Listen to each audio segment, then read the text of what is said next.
Well, it looks like fall is finally here. It feels like the temperatures have really dropped. We got some rain over the past couple days. It was actually a state of emergency here in New Jersey. Luckily, nothing by us turned out to be really bad, but we did get some rain, and it's just an overcast day with a little bit of chill in the air. So I figured it would be a good time to kind of slow down and talk through some houseplants. Now, I do bring my houseplants outside during the summer. I kind of joke around and say it's their summer vacation. And then I have to bring them in this time of year. I do put them throughout the house, but then I can't fit all of them throughout the house. So I do put a lot of them in the basement. I have some grow lights set up down there. I'm not going to show you because it's a total mess. But then I rotate them throughout the winter season, just throughout the windows and everything like that, just to kind of spruce things up. Because I really like to be surrounded by plants and any type of greenery, especially in those dreary months. So I figured I would talk you guys through. I do have some plant chores to do in terms of repotting. I wanted to talk through why it's important to repot when you get a plant from one of those big box stores, and I wanted to show you the difference in terms of the soil that the big box stores use versus what soil I would necessarily recommend using. But before we do any of that, I did place an order with Mountain Crest Gardens. I host Thanksgiving, and I'm going to be hosting it this year. And I love to make centerpieces for the table. So I plan on doing a video on that later on, early in November. But for the project, I did order some succulents from Mountain Crest Gardens. So stay tuned because I'm really excited for this project. But for now, let's just open these boxes and see what's inside. If you've watched other gardening channels, you've probably heard of Mountain Crest Gardens or at least seen some of their unboxings. I know a lot of people that use them, and it's really because they're so reliable and the plants are always healthy and well packed when they arrive. They're a great resource for succulents. So what I ended up ordering was 6 boxes of succulent cuttings because I don't actually need rooted succulents for this project.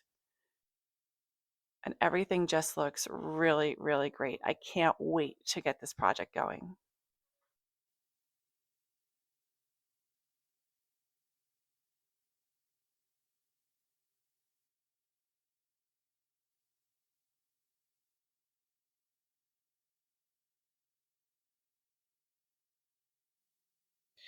All right, guys, let's start repotting some of these things. So the first thing I thought that I would start with is this anthurium. So I recently had purchased it from Trader Joe's. I don't know what variety of anthurium it is, but just by the looks of it, I can tell that's what it is. But I do need to repot it. And the reason why I need to repot it is if you look at the soil, and I'll bring you in a little bit closer, it is a very peat mossy, very spongy type of material. And a lot of the big box stores, or I should say pretty much all of the big box stores, sell plants in this material. And the reason for that is it really helps to retain moisture, which is really important for the plants as they are traveling from across the country to their destination. So it is one of the things that help keep the plants really healthy and looking really good when they reach the retail store. But once they are out of those conditions, you don't want them to the medium that they're planted in, you don't want it to retain as much moisture because it's just going to lead to root rot, especially if the roots are a thicker type of root. So something like a fern, if you ever repot a fern, which we're going to be doing today, you'll see that root is really, really hair thin. Those are fine to retain a lot of moisture. They won't get root rot as easily versus something like a philodendron or an anthurium or an orchid, which has that really, really thick root. And that means that they are storing a lot of moisture in that root itself. So they don't need to be sitting in water or have what they call wet feet, because otherwise they're going to rot. So we're going to go ahead and repot this today. So literally all I'm doing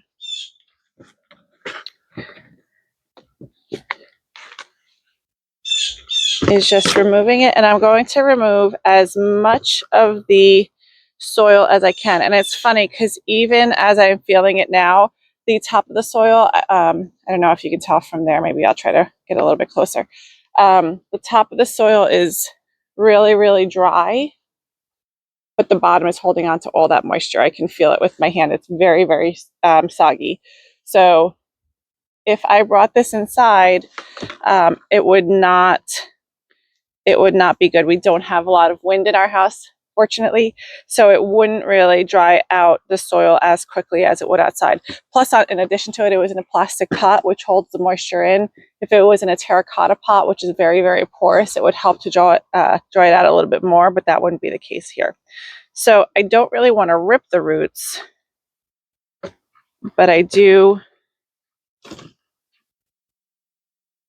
And I might just stick this under the hose to get as much of this medium off. All right, I'm going to stick this under the hose and blast this with some water to help get the rest of the soil off. All right, so I had previously very confidently told you guys this was an anthurium, and in exposing the roots, I'm not quite as confident anymore. The roots of anthuriums are typically a little bit thicker than this one. Either way, it's a houseplant that needs to be in a lot chunkier soil than it was previously in. So I'm going to move the old soil aside. Actually, I'm not going to do that. I am going to take the old soil and I am going to dump it into another pot. And today I'm going to be using Coast of Maine potting soil.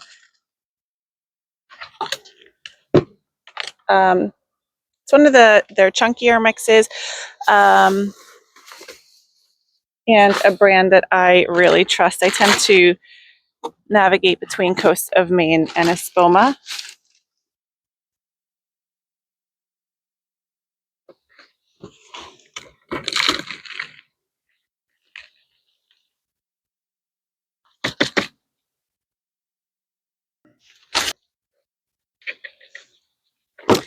All right, get her in there nice and tight.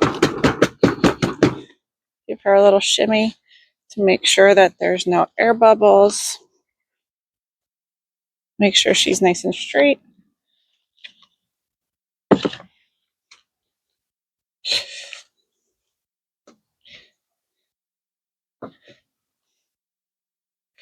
And that's going to be her new home for now.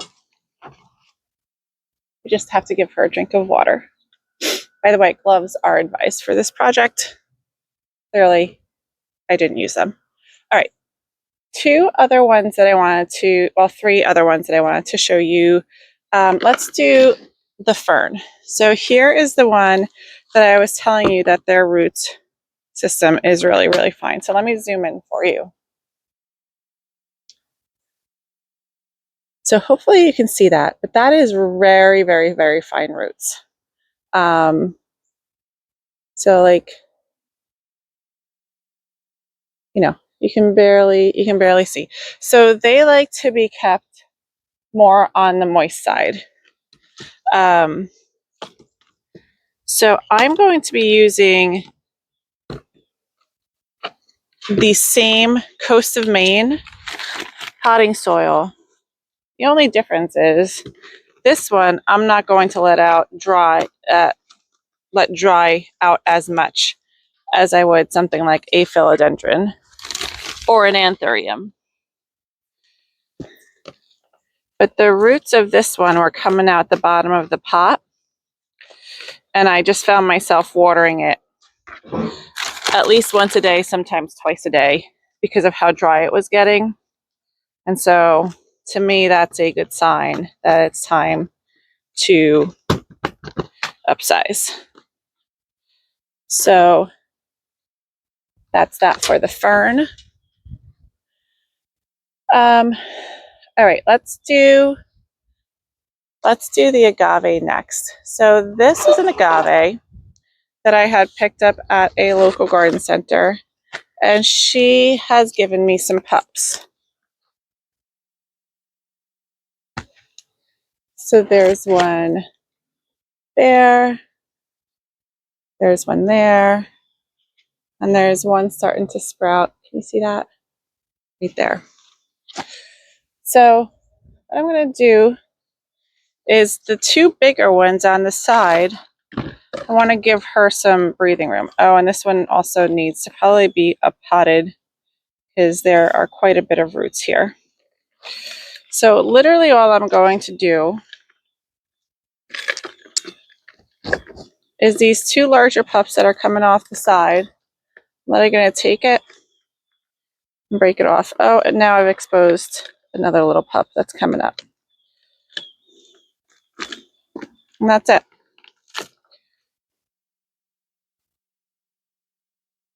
And this way, though, that will give the big mama some breathing room. But also these other two little guys some breathing room as well. Now, agave is like really chunky soil. So all I'm going to do is take the same Coast of Maine soil, but I'm going to add some orchid bark to it. Probably make it like a third orchid bark, 2/3 Coast of Maine soil.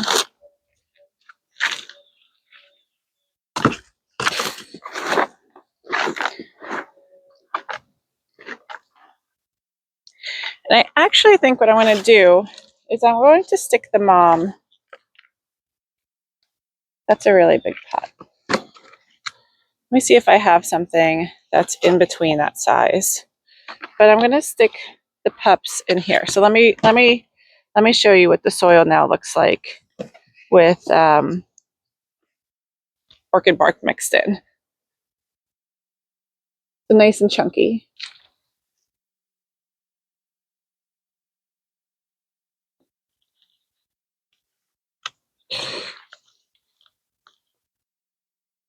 All right, I could have chosen 2 separate pots, but I instead, for space saving sake, which is important for me in the winter, I just stuck the 2 babies in here.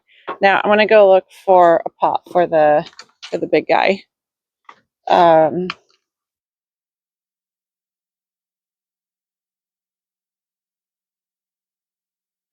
She might be okay in here. She might be okay in here. I'm just gonna go for it.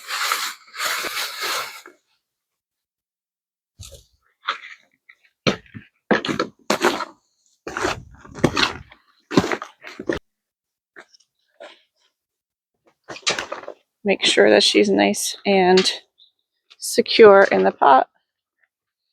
No air bubbles. And there we go. All right, now we have this pothos here. She's got some problems. So she's nice and long. No pests that I see. She's pretty bare up top. And she's pretty root bound. She's got all sorts of roots coming out the bottom. So 2 things that I want to do. Rejuvenate her a little. So I'm going to cut her up. So we're going to try to take her out of this pot without damaging any of these roots that are coming out. We might end up having to cut the pot, which is fine.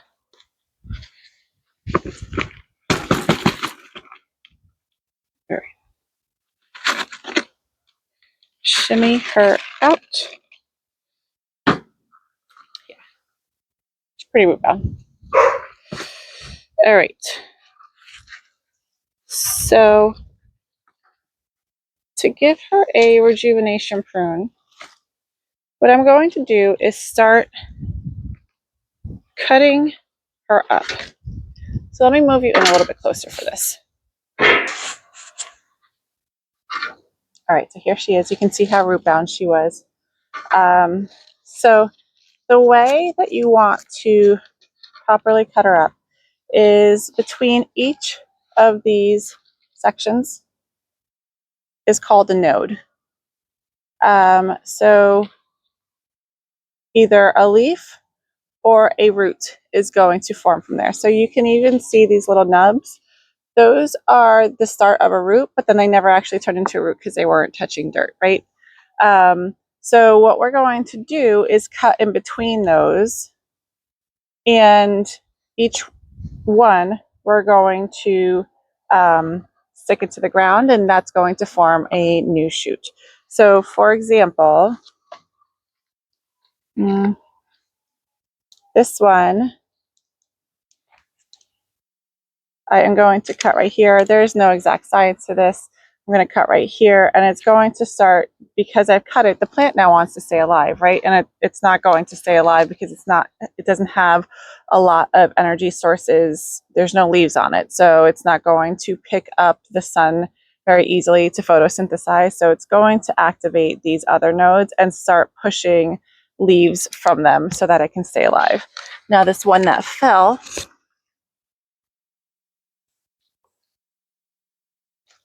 leaving it like this is not the best idea, because all these leaves here are going to need a lot of photosynthesizing, a lot of energy to be supported. So if I left it like this, it probably wouldn't make it. So what I'm going to do is I'm going to cut them up 2-3 sections at a time, just to make them a little bit smaller.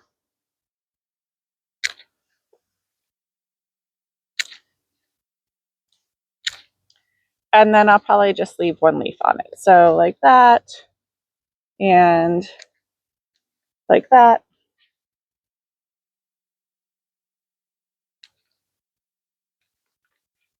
So on and so on.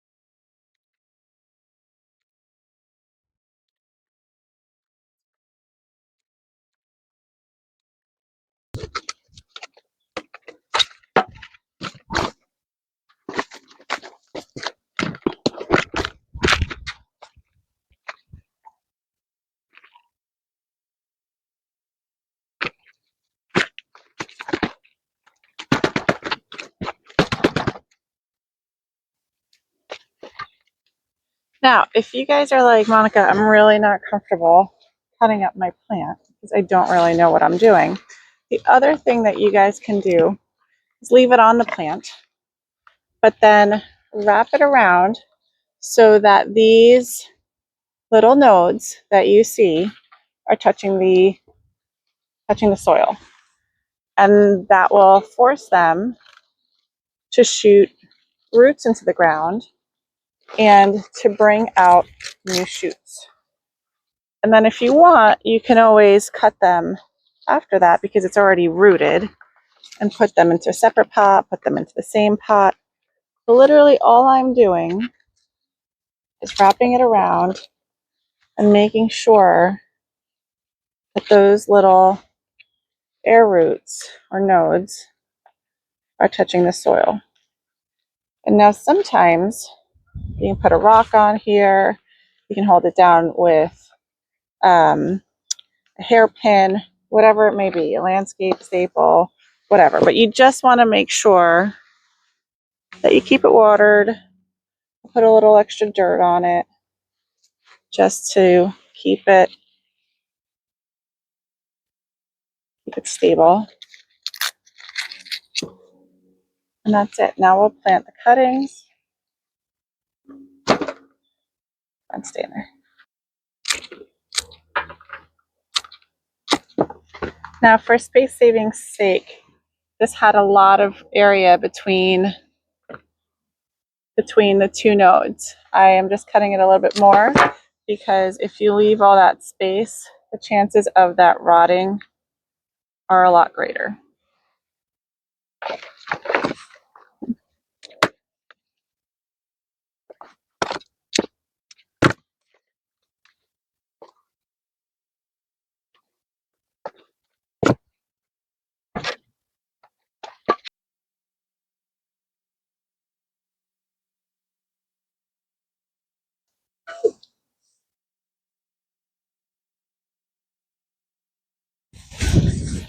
All right, guys, so I think that's going to do it for today's video.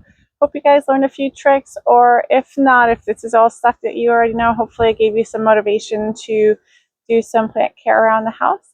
And with that, I will leave you guys, and I will see you guys in the next one. Bye.